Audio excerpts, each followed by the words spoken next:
So, you think you have what it takes to get in with us?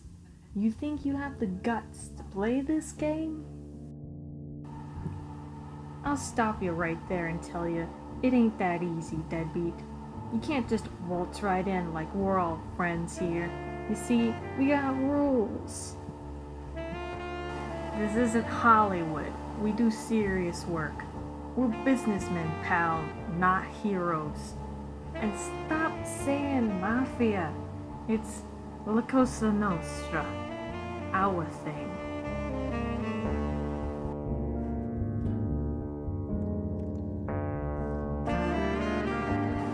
First things first, we got requirements. Unless you fit all of them, you're not getting in. No exceptions. First of all, you have to be Italian. Fully Italian. Anything less is a disgrace. No, ladies aren't in either. This is no business for them. They're just too delicate, see? Secondly, you have to be willing to do some favors for us. Mostly to show that you can follow directions. If the boss likes what they see, you may get a call. You don't know when, but you better answer. You'll be driven someplace, can't tell you where, and you wouldn't know anyway. You'll drive around with some guys for a while, make sure you aren't followed. Upon arrival, you'll meet up with some of the most important men in whichever family wants your sorry hide. You better be grateful you're on their time.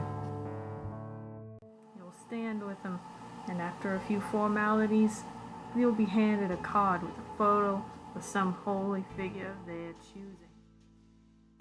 One of the men will cut your trigger finger, and you'll be made to drip your blood down onto it. This is a blood pact, remember that.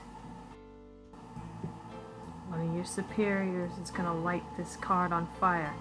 You hold it and you say, io tradisco I miei amici e famiglia, io e la mia anima bruceremo in inferno, come Cristo Santo.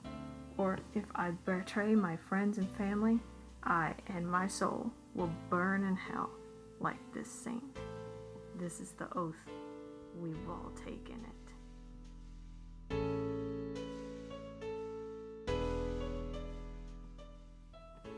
After that, you're a made man. But don't get too cocky, because we still got rules. Most important is the omerta, the code of silence. Technically, me telling you all this is a violation. Never speak to the police or any law enforcement, nor anybody outside the family. Our secrets are secret for a reason. Second, the boss's word is law. Any orders from our boss get followed immediately, without question, no matter what.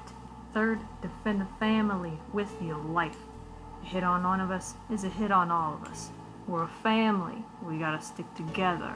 Fourth, the boss takes a special percentage of your earnings. Don't ask why, just fork it over. Fifth, shave your face. We're trying to look respectable here. Of course, once you're in, you'll have to start at the bottom. I mean, there will be some associates beneath you, but you'll start out as a soldier. And when you're a soldier, you're at the beck and call of the family. You don't ask questions, you take orders, you don't argue about it. When people have a job for you to do, you do it. And it's mostly dirty work. So if you're scared, don't bother showing up. Next up, the capo regime, or just capo if you're short on time. They're commanders, captains you might say, commanding the soldiers. They give them orders from the higher-ups. Some of them even command over 100 guys out there. They mean business. Over them, the underboss. Usually the boss's brother. He serves as a backup boss, should the real boss be occupied with other business. He's got just as important as the boss's role, mind you, and often commands a capo in his place. Somewhat over him, the consigliere. He advises the boss himself on business matters. His power is ambiguous, but it's best not to test it, if you know what's good for you. Finally, over everyone, there's the boss. To the family, he's the father. To everyone else, he's a fearsome ruler. His word is law, and we respect him with our lives.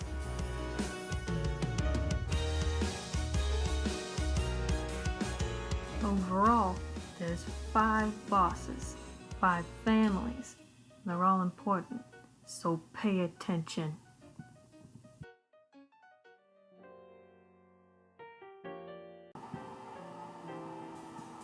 All the families are equal, but let's start with the Bonanno family, run by Joseph Bonanno.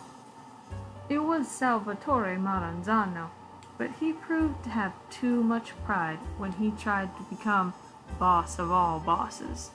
Man, what a mess that was.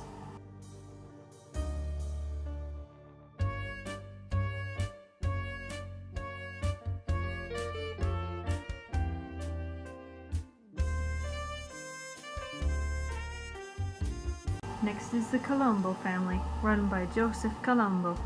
An ever careful man, he kept his nose clean and out of the media, so don't expect to find too much about him out there. He's a smart man, that's for sure.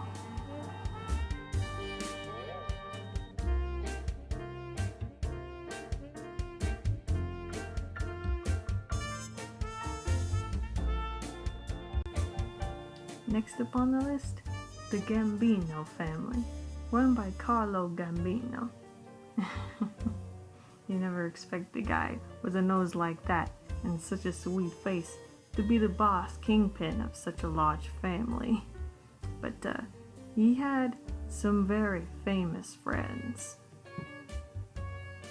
He's taken over after some fool was brave or dumb enough to murder boss Vincent Mangano.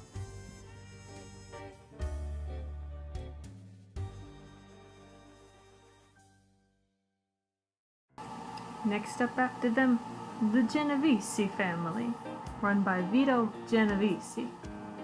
If he reminds you of somebody, there's probably a good reason to thank Marlon Brando for that one. He's taken over while the former boss, Lucky Luciano, is in prison. How unfortunate that had to happen to him.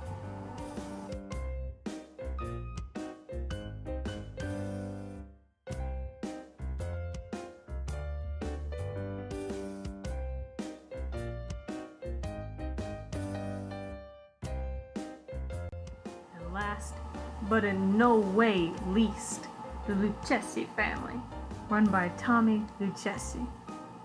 Now, he's taken over after Tommy Gagliano fell under an unfortunate sickness.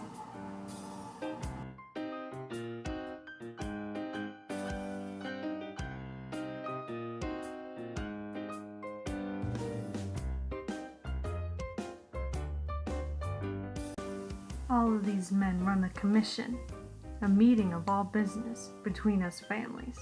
Keeping everyone in check is hard work, and we couldn't be more grateful. We respect them, and they respect us. Respect is the highest thing in La Cosa Nostra. I don't need to explain to you what happens when you forget your respect. Don't ever do that if you like living.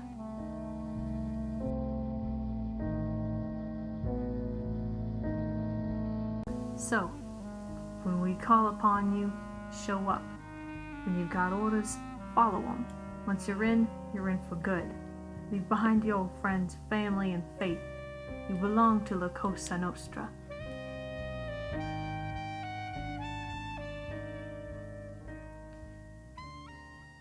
Now get dressed.